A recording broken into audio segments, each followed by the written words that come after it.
Alors bonsoir à tous, bienvenue dans cette nouvelle émission du point de marché quotidien et hebdomadaire, donc le débriefing de vendredi 13 mars, donc vendredi 13 pour les superstitieux, ici donc François Ablé, Frank Belfort pour animer cette session, donc ce débriefing Commorancy, donc nouveau format dont on a commencé, Commorancy pour dire commodity et currency, donc Commorancy, c'est-à-dire les paires de devises qui dépendent fortement du pétrole, en l'occurrence des matières premières, pardon, donc en l'occurrence le dollar canadien qui dépend du pétrole, le dollar australien qui dépend de l'or, d'accord.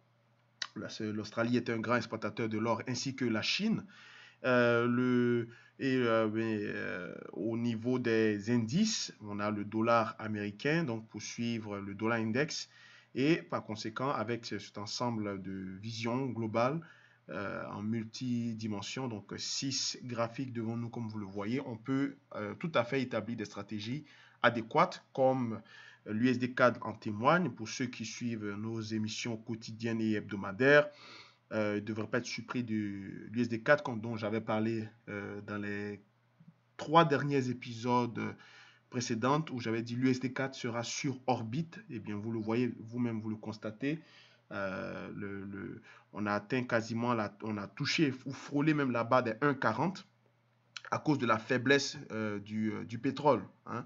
Bon, vous le savez aussi que j'avais acheté l'USD4 à 1,33 100 et je l'ai coupé récemment à 1,38 400, d'accord. Mais le marché a continué parce que on avait 2 graphiques. Je vais le retracer pour juste illustrer donc ce qu'on avait eu le lundi avant de se quitter. On avait ce, ce canal descendant, hein, dont l'objectif théorique a été atteint, voilà, ici. Vous le voyez très bien, donc je suis sorti quelque part ici.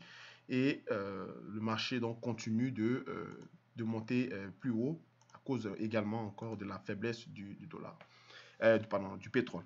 Alors, et également, on n'est pas surpris également de voir le rebond in extremis du dollar, car je vous avais averti pardon, que le dollar arrivait sur des seuils d'équilibre qui étaient de 95 points et qu'il y avait un rebond qui était envisageable. Comme vous le constatez, le marché est venu jusqu'ici à 95 points après se retourner et a rebondi parce que ça allait dans le même contexte ça allait dans le même sens que le contexte puisque la valeur du dollar, le dollar ne coûtait plus rien, était déprécié parce que les acteurs du marché étaient quasiment constataient que l'administration Trump était aux abois, les déclarations qui étaient faites et qui continuent d'être faites étaient quasiment purement politiques et non économiques, notamment la baisse des taux de Jérôme Powell, dit-on pour contrer le coronavirus. C'est en fait le catalyseur clé qui est l'élément déclencheur de ce ralentissement.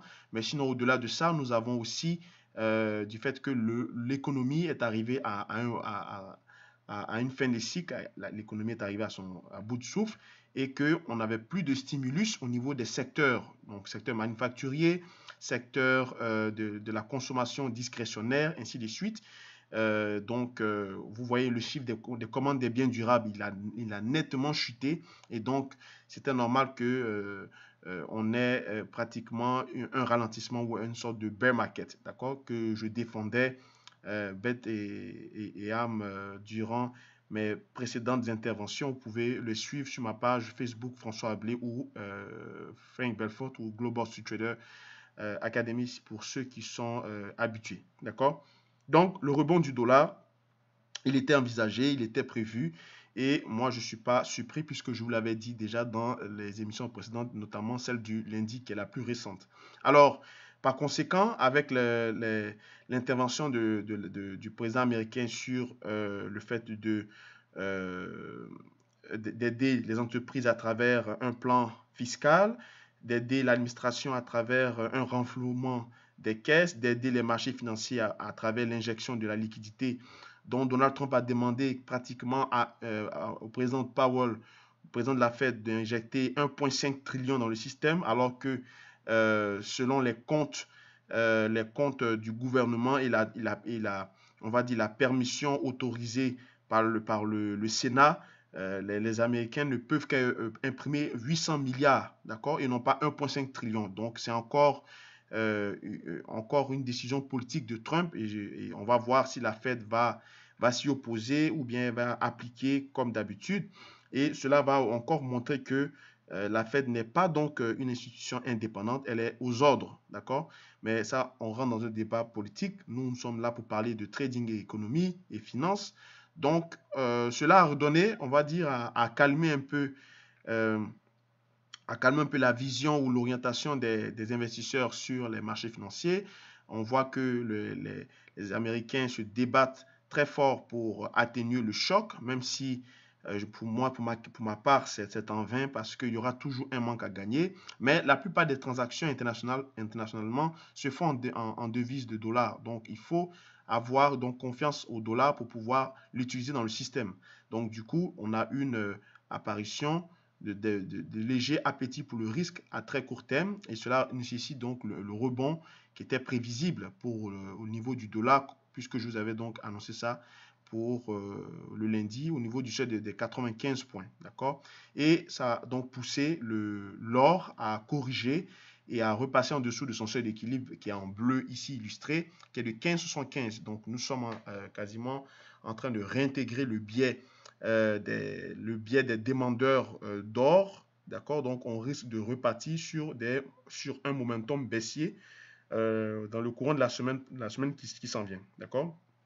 Par contre, cela va dépendre du rebond weekly euh, que l'on va constater la semaine prochaine si on voit un rebond timide. Parce que là, nous avons clôturé pratiquement l'or cette semaine avec une performance de moins 8%, hein, moins 8,60%, ce n'est pas rien.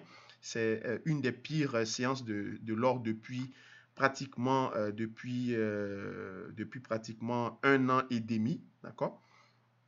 Même plus que ça, 2 ans et demi. Donc, c'est très significatif comme baisse sur l'or. Au niveau, donc, ce qui veut dire par dérivé que le dollar australien, du fait que le dollar se renforce, le dollar australien, lui, qui suit pratiquement l'économie chinoise et également qui suit également l'évolution de l'or, bien sûr, sera affaibli. Et regardez donc la bougie. Hein, voilà pourquoi j'analyse donc tous ces graphiques en même temps parce qu'ils sont interdépendants. Et voilà pourquoi j'en parle de currency, donc pour les devises, dollar australien, dollar canadien et dollar américain. Et commodity, donc matières premières, pétrole et or. Comprenez? Donc on voit ici une correction aussi du même ordre, hein, de 7%, une correction hebdomadaire de 7% sur le dollar australien, puisque le dollar prend de la puissance, l'or corrige, le dollar australien reste neutre ou légèrement baissier, donc une sorte de statu quo, donc cela appuie sur la paire, d'accord? Au niveau du pétrole, le pétrole qui a touché ou qui a frôlé le support historique des 25,50, on est arrivé à 27,50, donc à juste 2 dollars de différence à cette échelle. Cela ne représente rien parce que nous sommes en données quand même hebdomadaires. Et ce n'est pas encore fini puisque la Russie et l'Arabie Saoudite n'ont pas encore signé le deal, ils partent au clash et la Russie, qui est habituée au bras de fer, a menacé ouvertement l'administration saoudienne de représailles au niveau du gaz naturel, qui est aussi un des leaders avec la Norvège, et aussi de continuer le bras de fer sur le pétrole. Sachez que principalement, la Russie a besoin à peu près d'avoir un pétrole à 47 dollars le baril pour équilibrer son budget. D'accord? Son budget, son portefeuille de l'État. Donc, la Russie a des réserves, c'est sûr. Le niveau des prix actuellement les coince un peu, mais c'est quand même l'administration de M. Poutine. Ils ont assez de poids, assez de réserves, et donc ils sont prêts à partir au clash.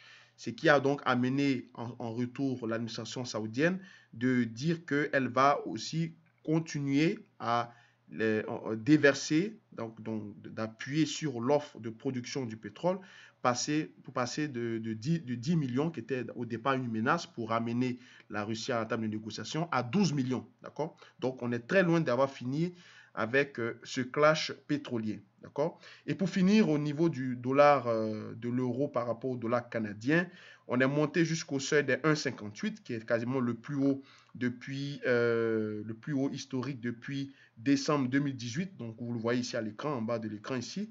Ça fait quasiment 1 an et demi qu'on n'a jamais été aussi haut, dû à la faiblesse du pétrole. Là, il y a eu une énorme prise de bénéfices massive et on retombe donc sur la barre des 1,53. Donc, dans la mesure où le pétrole continue de s'affaiblir, puisque certains analystes chez Goldman Sachs voient le pétrole à quasiment 20 dollars le baril et on a tracé pourquoi pas des seuils planchers qui sont même à 16,80 ou voire à 10,50. Ce serait des seuils extrêmes, mais rien ne garantit qu'on ne puisse pas aller là. On pourrait aller là-bas justement parce que sur les marchés financiers, tout est possible.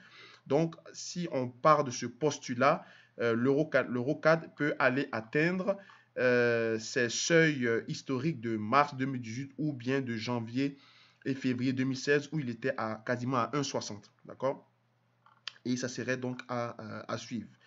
La semaine prochaine, on va établir d'autres stratégies, mais pour l'instant, on ne peut que constater cette semaine, il n'y avait pas vraiment de stratégie puisque les marchés évoluaient trop rapidement de gap en gap, surtout après les clôtures, donc il était quasiment un peu difficile de pouvoir se positionner. Moi, j'avais eu donc la chance avant d'avoir le gap d'avoir au moins la possibilité de me positionner à 1,3300, juste au-dessus du prix d'équilibre qui était à 1,33050. Donc, je l'avais mentionné dans les interventions précédentes et depuis là j'avais pas coupé ma position et le dimanche soir au lundi matin on avait gapé le pétrole avait gapé pratiquement de 20% en ligne droite, d'accord, même 30% en ligne droite, qui était donc la plus grande baisse quasiment jamais enregistrée depuis la guerre du Golfe, donc qui était en 1990-91, hein. Donc le pétrole avait donc permis une forte hausse de l'USD CAD, son affaiblissement. Et je suis sorti donc récemment à 1,38 400, enregistrant quasiment une performance dans mon portefeuille de 15% environ. OK? Bien. Alors, merci encore d'avoir suivi ce point de marché, ce débriefing. Et donc, jusque-là, rien à signaler. On voit bien que le marché a totalement a pulvérisé les différents objectifs. Le range sur le dollar australien, dollar américain a été fait. Je vais me mettre ici pour vous dessiner le range. Voilà. Ensuite, je prends le range, je le reporte. Là, vous le voyez, on a donc cassé même ce range. Donc, si vous voulez shorter le biais ou le sens du marché est orienté à la baisse, cependant, il ne faut pas shorter sur des points bas. C'est la base de la bourse, hein. Il faut attendre toujours des bons deals et il faut attendre donc une respiration du dollar australien peut-être sur des niveaux, parce que là on se dirige tout droit vers le seuil des 0,60-270. Nous sommes actuellement à 0,61, donc on n'est pas loin. Il faut attendre simplement une simple respiration et après shorter pour accompagner le marché vers le seuil, le dernier support, le dernier rempart qui est de 0,60 270, d'accord, qui est donc un support historique qui date de pratiquement un creux de 2008-2009. Et après, s'il est cassé, bien sûr, on va aller viser donc les 0,50 voire les 0,40, d'accord, parce que là, il n'y a plus d'obstacle technique après donc la cassure de ce seuil et on se dirige bien sûr vers là. Donc, il y aura certainement de grosses opportunités. Ça serait possiblement vous aurez la possibilité certainement de doubler, voire tripler votre compte de trading parce que avec ces niveaux, ces creux, faudrait vous attendre à un changement de politique monétaire dans les différents espaces économiques et on va en reparler dans les prochaines émissions.